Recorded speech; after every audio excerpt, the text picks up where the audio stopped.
मेरे प्यारे देशवासियों, तेजी से आगे बढ़ते हमारे देश में डिजिटल इंडिया की ताकत कोने कोने में दिख रही है। डिजिटल इंडिया की शक्ति को घर घर पहुंचाने में अलग अलग ऐप्स की बड़ी भूमिका होती है। ऐसा ही एक ऐप है ई संजीवनी। इस ऐप से टेली कंसल्टेशन यानी दूर बैठे वीडियो कॉन्फ्रेंस के माध्यम से डॉक्टर से अपनी बीमारी के बारे में सलाह कर सकते हैं। इस ऐप का उपयोग करके अब तक टेली कंसल्टेशंस करने वालों की संख्या 10 करोड़ के आंकड़े को पार कर गई है। आप कल्पना कर सकते हैं, वीडियो कॉन्फ्रेंस के माध्यम से 10 करोड़ कंसल्टेशंस, मरीज और डॉक्टर के साथ अद्भुत नाता। ये बहुत बड़ी अचीवमेंट है। इस उपलब्धि के लिए मैं सभी डॉक्टरों और इस सुविधा का लाभ उठाने वाले मरीजों को बहुत बहुत बधाई देता हूं।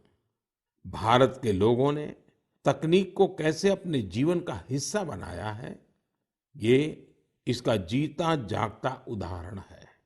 हमने देखा है कि कोरोना के काल में ई संजीवनी ऐप, इसके जरिए टेली कंसल्टेशन लोगों के लिए एक बड़ा वरदान साबित हुआ है। मेरा भी मन हुआ कि क्यों ना इसके बारे में मन की बात में हम एक डॉक्टर और एक मरीज से बात करें, संवाद करें और आप तक बात को पहुंचाएं। हमें जानने की कोशिश करें कि टेली कंसल्टेशन लोगों के लिए आखिर कितना प्रभावी रहा है। हमारे साथ सिक्किम से डॉक्टर मदन मणि जी हैं। डॉक्टर मदन मणि जी रहने वाले सिक्किम के ही हैं, लेकिन उन्होंने एमबीबीएस धनबाद से किया और फिर बनारस हिंदू यूनिवर्सिटी से एमडी किया। वो ग्रामीण इलाकों के सैकड़ों लोगों को टेली कंसल्टेशन दे चुके हैं। नमस्कार, नमस्कार मदन मणि जी।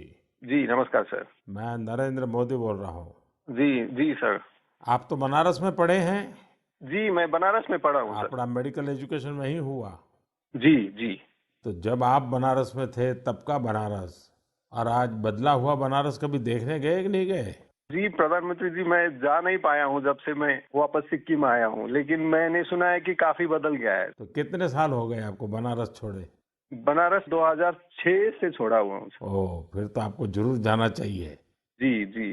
अच्छा, मैंने फोन तो इसलिए किया कि आप सिक्किम के अंदर दूर सुदूर पहाड़ों में रह करके वहाँ के लोगों को टेली कंसल्टेशन का बहुत बड़ी सेवाएं दे रहे हैं। जी मैं मन की बात के श्रोताओं को आपका अनुभव सुनाना चाहता हूँ। जी। जरा मुझे बताइए कैसा अनुभव रहा है? अनुभव बहुत बढ़िया रहा प्रधानमंत्री जी। क्या है कि सिक्किम में बहुत नजदीक का जो पीएचसी है, वहां जाने के लिए भी लोगों को गाड़ी में चढ़ के कम से कम 100-200 रुपया लेके जाना पड़ता है, और डॉक्टर मिले नहीं मिले ये भी एक प्रॉब्लम है।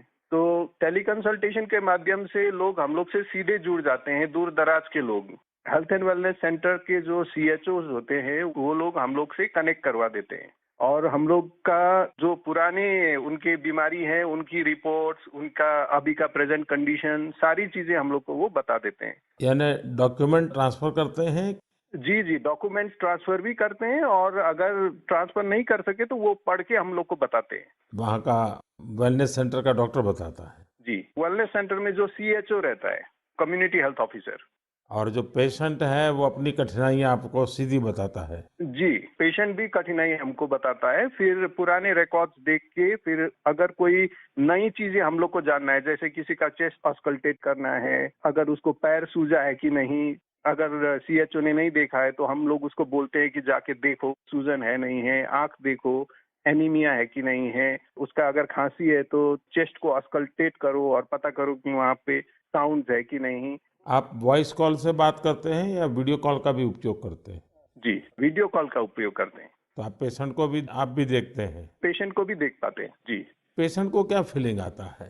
पेशेंट को अच्छा लगता है क्योंकि डॉक्टर को नजदीक से वो देख पाता है, उसको कंफ्यूजन रहता है कि उसका दवा घटाना है, बढ़ाना है, क्योंकि सिक्किम में ज्यादातर जो पेशेंट होते हैं वो डायबिटीज, हाइपरटेंशन के आते हैं और एक डायबिटीज और हाइपरटेंशन के दवा को चेंज करने के लिए उसको डॉक्टर मिलने के लिए कितना दूर जाना पड़ता है, लेकिन टेली कंसल्टेशन के थ्रू वहीं मिल जाता है और दवा भी हेल्थ एंड वेलनेस सेंटर में फ्री ड्रग्स इनिशिएटिव के थ्रू मिल जाता है, तो वहीं से दवा भी लेके जाता है वो। अच्छा मदन मणि जी, आप तो जानते ही हैं कि पेशेंट का एक स्वभाव रहता है कि जब तक वो डॉक्टर आता नहीं है, डॉक्टर देखता नहीं है, उसको संतोष नहीं होता है और डॉक्टर को भी लगता है जरा मरीज को देखना पड़ेगा।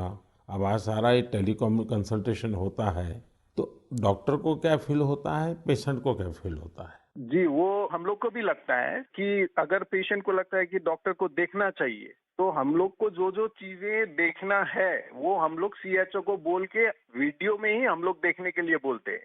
और कभी कभी तो पेशेंट को वीडियो में ही नजदीक में आके उसकी जो परेशानियां हैं, अगर किसी को चर्म का प्रॉब्लम है, स्किन का प्रॉब्लम है, तो वो हम लोग को वीडियो से ही दिखा देते हैं, तो संतुष्टि रहता है उन लोगों को। हम्म। और बाद में उसका उपचार करने के बाद उसको संतोष मिलता है, क्या अनुभव आता है, पेशेंट ठीक हो रहे हैं? जी, बहुत संतोष मिलता है, हमको भी संतोष मिलता है सर, क्योंकि मैं अभी स्वास्थ्य विभाग में हूँ और साथ साथ में टेली कंसल्टेशन भी करता हूँ, तो फाइल के साथ साथ पेशेंट को भी देखना मेरे लिए बहुत अच्छा सुखद अनुभव रहता है। एवरेज कितने पेशेंट आपको टेली कंसल्टेशन के आते होंगे?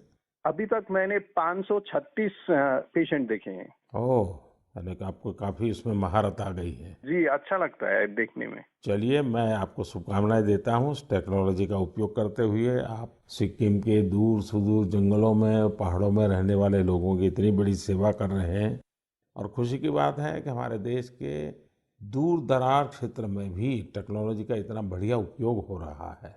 चलिए, मेरी तरफ से आपको बहुत बहुत बधाई। Thank you. साथियों, डॉक्टर मदन मणि जी की बातों से साफ है कि ई संजीवनी ऐप किस तरह उनकी मदद कर रहा है।